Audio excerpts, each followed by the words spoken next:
नमस्कार, जय हिंद। बहुत बहुत स्वागत है आपका। मैं हूं राजेश शर्मा और आप देख रहे हैं मेरा YouTube चैनल राजेश गुरुजी। दोस्तों, आप सभी का बहुत बहुत स्वागत है।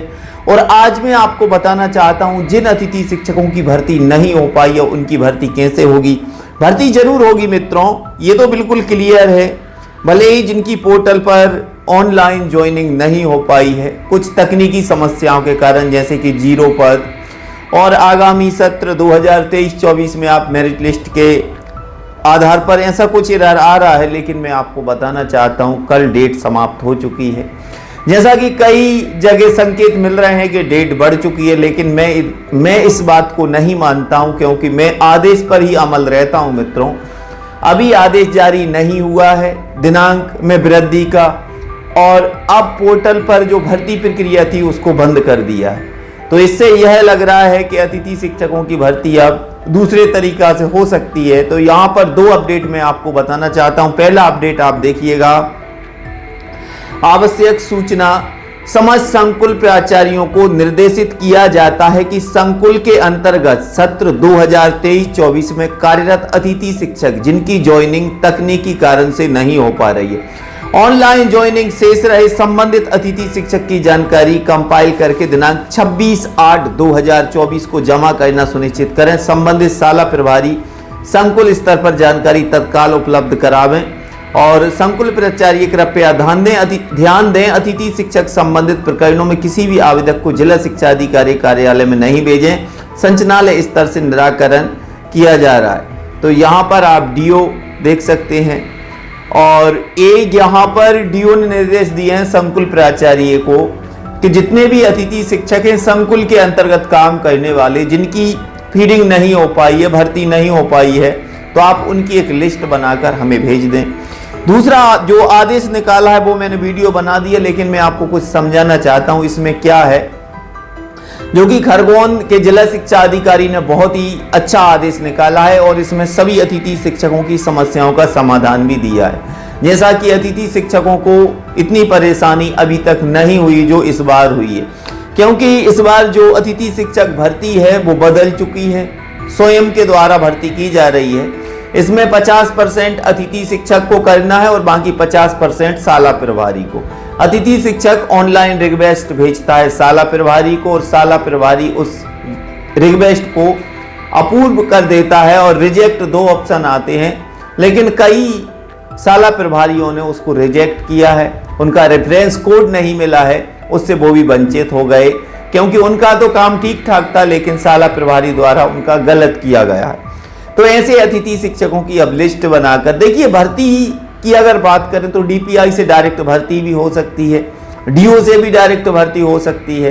तो आप बिल्कुल जिनकी भर्ती नहीं हुई है आप चिंता ना करें, भर्ती आपकी हो जाएगी। लेकिन इस आदेश में जो कमियां बताई हैं, जिस कमियों के चलते अतिथि शिक्षकों की भर्ती नहीं हुई है, वो आप देखें आपकी किस कारण से भर्ती नहीं हो पाई है, तो इस वीडियो में आप कमेंट्स जरूर करें। तो कार्यालय जिला शिक्षा अधिकारी जिला खरगोन मध्य प्रदेश मित्रों, और शैक्षणिक सत्र 2024-25 में रिक्त पदों के विरुद्ध अतिथि शिक्षकों की व्यवस्था के संबंध में श्रीमान का पत्र क्रमांक 124 भोपाल दिनांक 24/7/2024। तो जो 24/7/2024 का आदेश है उसी के अकॉर्डिंग इन्होंने इस आदेश को बनाया है, और एडीपीआई से इन्होंने मांग की है कि महोदय आप इनकी भर्ती किस प्रकार से की जाए, आप इनका निराकरण करें। तो उपरोक्त विषय में निवेदन है कि संदर्भित पत्र के माध्यम से शैक्षणिक सत्र 2024-25 में रिक्त पदों के विरुद्ध अतिथि शिक्षकों की व्यवस्था के संबंध में निर्देश जारी किए गए, जिसके अनुसार पूर्व सत्र 2023-24 में कार्यरत कुछ अतिथि शिक्षकों की ज्वाइनिंग वर्तमान सत्र में स्वयं के लॉग ऑन से कार्रवाई करते हुए पूर्ण हो चुकी है, किंतु पूर्व सत्र में ही कार्यरत कई अतिथि शिक्षकों की ज्वाइनिंग नहीं होने के संबंध में इस कार्यालय को संबंधित अतिथि संकुल, शाला, विकासखंड और अन्य माध्यमों से प्राप्त हो रहे निम्नलिखित बिंदुवार कारणों से ज्वाइनिंग नहीं हो पा रही है। आप जिनकी ज्वाइनिंग नहीं हुई है उनके क्या कारण है वो मैं आज आपको बताना चाहता हूं। इन कारणों के बीच उनकी भर्ती नहीं हो पाई है। आखिरकार इनको मानदेय भी अगर होता है तो 1 महीने का मानदेय इनको नहीं मिलेगा, क्योंकि अभी इनकी भर्ती नहीं हो पाई है। 15 जून से लगातार स्कूल का संचालन हो रहा है, लेकिन कई प्रभारियों के मेरे पास फोन आ रहे हैं कि सर बताइए जीरो वैकेंसी का क्या सॉल्यूशन है। जिनके पद जीरो बता रहा है, वर्तमान में पद तो खाली है लेकिन पोर्टल पर ये सबसे बड़ा एरर है कि जीरो आ रहा है। सर इस समस्या का क्या समाधान है, इसको लेकर बताइए। तो वैकेंसी में पद शून्य प्रदर्शित होने से, यानी जिनका पद शून्य बता रहा है और वैकेंसी खाली है, तो इनका क्या निराकरण है। ए यहां पर इन्होंने जिला शिक्षा अधिकारी ने नंबर 1 पर लिया है कि जिन अतिथि शिक्षकों की वैकेंसी जीरो बता रही है उनके लिए क्या समाधान होगा, कैसे इनकी भर्ती होगी, उचित मार्गदर्शन मांगा है डीपीआई से। दूसरा है वैकेंसी में पद प्रदर्शित होने के उपरांत भी ज्वाइनिंग नहीं होने से।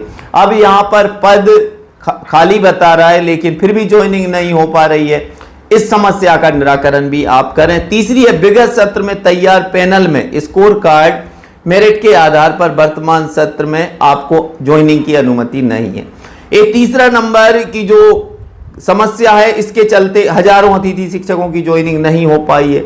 चौथी जो मांग इन्होंने रखी है डीपीआई से, उच्च पद प्रभार प्राप्त कर ज्वाइन करने के उपरांत भी रिक्त पद प्रदर्शित हो रहा है। तो यहां पर उच्च पद में जो टीचर आ चुका है और उसका विषय भी रिक्त बता रहा है, तो इस समस्या का समाधान भी डीपीआई ही करेगा। विगत सत्र का रिजल्ट 30% से कम होने का मैसेज प्रदर्शित होने से। अब देखिए कई भाइयों का 30% का रिजल्ट बता रहा है जबकि उनका रिजल्ट 40 और 50% है। अब SS3 लैब का पद रिक्त होने के उपरांत भी वैकेंसी पद शून्य प्रदर्शित होने से और उच्च पद प्रभार प्राप्त लोक सेवक के कार्य मुक्त होने के उपरांत भी पद रिक्त प्रदर्शित नहीं होने के संबंध में, जबकि वहां पर पद खाली है, उच्च पद प्रभार में चले गए हैं शिक्षक, फिर भी वहां पर उनका नाम शो हो रहा है पोर्टल पर। शॉर्ट टर्म वैकेंसी की रिक्वेस्ट नहीं डालने से, जो शॉर्ट टर्म पर काम कर रहे थे जो अतिथि शिक्षक, उनकी रिक्वेस्ट नहीं जा रही है। अतः उक्त के संबंध में महोदय से निवेदन है कि उपरोक्त कारणों का उचित निराकरण करने का कष्ट करेंगे ताकि अतिथि शिक्षकों की ज्वाइनिंग रिक्त पद पर हो सके एवं शैक्षणिक व्यवस्था सुचारू रूप से बनी रहे।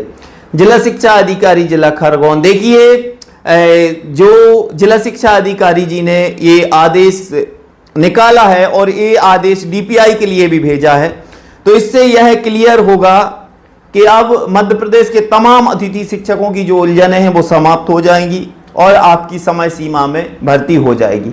आप दिनांक में वृद्धि की बात ना करें, आप दिनांक बढ़ने की मांग ना करें, आप मांग करें सिर्फ या तो हमारी भर्ती संकुल से हो जाए या डायरेक्ट डीपीआई से हो, क्योंकि अगर दिनांक में वृद्धि होती है फिर भी आपकी ज्वाइनिंग हो नहीं पाएगी मित्रों, क्योंकि ये पोर्टल का इशू है, इतनी जल्दी ठीक नहीं हो पाता है।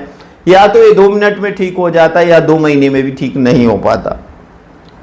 तो आपकी जो समस्याएं हैं और जिन समस्याओं के बीच आपकी भर्ती नहीं हो पाई है, तो आप मुझे कमेंट्स के माध्यम से जरूर बताएं।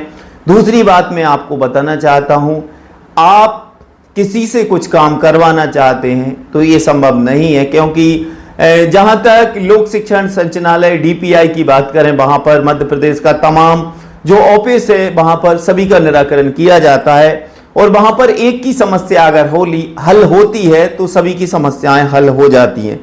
तो देखिए जो सोच रहे हैं कि हमारी भर्ती नहीं हो पाई है, तो आपकी भर्ती तो हो जाएगी। ये तो बिल्कुल, जब पद रिक्त है और वहां पर कोई शिक्षक नहीं है तो आपकी भर्ती को कोई रोक नहीं पाएगा।